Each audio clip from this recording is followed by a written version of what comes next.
welcome to Chris Cook for YouTube. Today we're going to be cooking low maintenance lima beans. This is going to be the best pot of beans that you will ever have, but it's going to be the least amount of work. So let's get started with the ingredients that you're going to need. Of course, you're going to need the lima beans. You can choose, this is going to be optional whether or not you want to put cut okra in it or you don't. You're going to need a little bit of sugar, some butter, onion, and these are ham pieces that I cut off the bone that's left from Easter. So whenever you have ham, whether it's Easter, Christmas, Thanksgiving, whatever, do not throw away that bone and leftover meats, because they make the best pot of beans, and you don't need to put seasoning in it because the ham is actually your seasonings that you're going to need for your pot of beans. Two things I want to tell you about beans. One, if your beans are watery, or you go to somebody's house and they got watery beans, which means the juices, and in the olden days they used to call it pot liquor, but the juices from the beans are real watery, not a good, definitely not a good pot of beans. You need to have some cream to your liquids that's going to be left once you get through cooking your beans.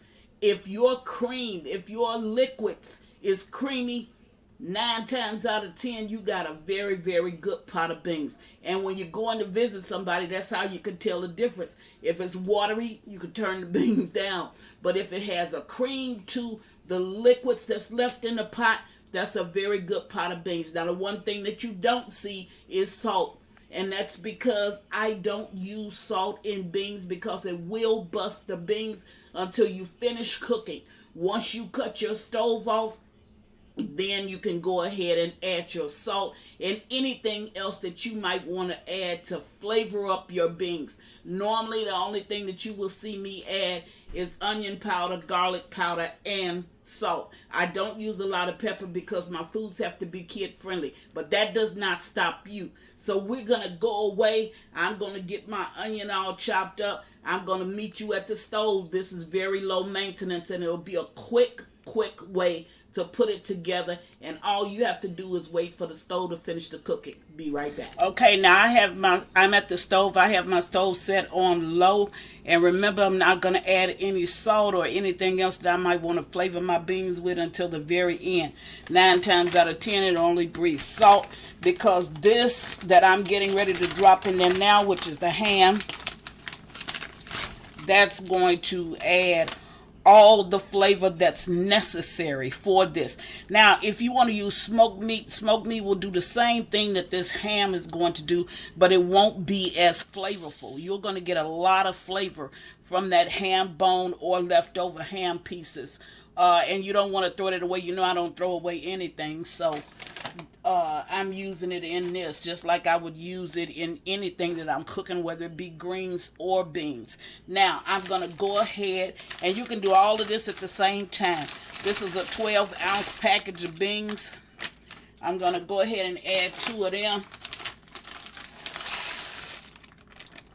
This was, I don't know if I told you, but this was like 1/4 pot of water. So I just filled it up to 1/4 of the pot size with water.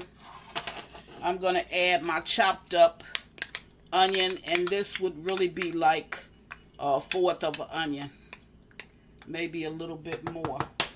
And at the end, you probably won't see this because it'll disintegrate down. I'm going to add some sugar. As I told you, that's optional. You don't have to add sugar in your beans if you don't want to, but I get better flavor when I add the sugar to it. Now, the only meat that I would not cook in these beans is regular pork neck bones, because you know pork neck bones, they have to be cooked twice. So if you cook them once, then you clean them, and then you put them on, or you put your foods in it. But with any other meat, especially if it's smoked turkey or smoked ham hocks or the ham parts, anything like that, you could just go ahead and add that at the same time that you add your beans, and go ahead and cook it, and you don't have to worry about that extra cleaning. And like I told you, this is going to be the easiest pot of beans you ever going to make, but it's going to be the best pot. Then I added 1/4 stick of butter down in there. And this is optional. You do not have to do it. I'm going to go ahead and add me just a little bit of okra. I'm going to stir that a little bit, which is what I did. I'm going to put the top on this pot, let it cook on low. I started this first. I'm going to let this cook on low until I finish cooking my dinner. And when I finish it, I will bring you back, show you what these beans look like. You're done with it. That's all you have to do. The stove will do the rest. And the only thing I have to add at the end, I told you, that's when you add your salt or whatever else you want to add. So I'm going to let this stove do the cooking. I'll bring you back at the end and show you how these beans actually look. But this is the low maintenance cooking beans. It's going to be the easiest pot you're going to ever make, but it's going to be the best pot. Be back. Okay, now I'm back and the beans are actually done, but I want to just you see it's still bubbling, but the reason why these beans are still bubbling is because I just turned my stove off. But I want to show you something. See, when you get juices like that, you got a good pot of beans. You don't want it watery, just like you've added nothing to it. Look at that. When you get those type juices, you got a real good pot of beans. Look. So it's at this point, because it's cut off, and you can wait until yours stop. And I want you to look. See, my beans are still whole. A lot of beans will split. When they add that salt, the bean will split. That's why I don't add it. Look at those beans. Okay? And all I got in here right now to season it is just that ham. And that's from Easter. But you don't want to throw away nothing. You want to use it if you can. So it's at this point that I'm going to go ahead, because there's no more cooking, and I'm going to add my seasonings. That's roughly about 3/4 of a teaspoon of salt. I'm going to add the same amount in my onion powder. And I'm going to add the same amount in my garlic powder. And I use the same spoon. Oh well, it's not going to hurt anything. Okay? That's it. Now you want these flavors to absorb each other. So what you're going to do is you're going to let this sit at least about 15 minutes before you actually serve up your beans. Okay, this is as far as I could probably take this. I got some up here on the top of my spoon. There you go.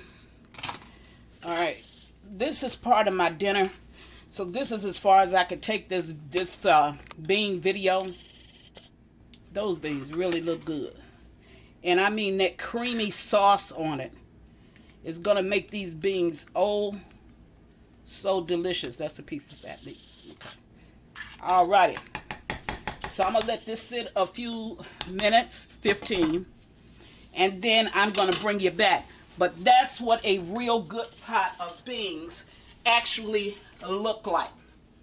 So today I'm making lima beans. Wanted to show you how to get your lima beans creamy. So, and I kept it on low the whole while. So I'm making lima beans, and I'm making it with some of the smoked meat or the smoked ham that I had left over from Easter. So, I want to show you again. Chris is wearing her shirt. Cooking with you too. Okay, that's what my shirt says. I got so many I can't remember what all I'm saying. But anyway, check them out. They are on my website, and my website will be posted at the bottom. It's chriscookforyou2.net. The next shirt that I'm going to be wearing, you're going to be crazy about it. But as always, thank you for watching Chris Cook for You Too. See you in the next video. Bye.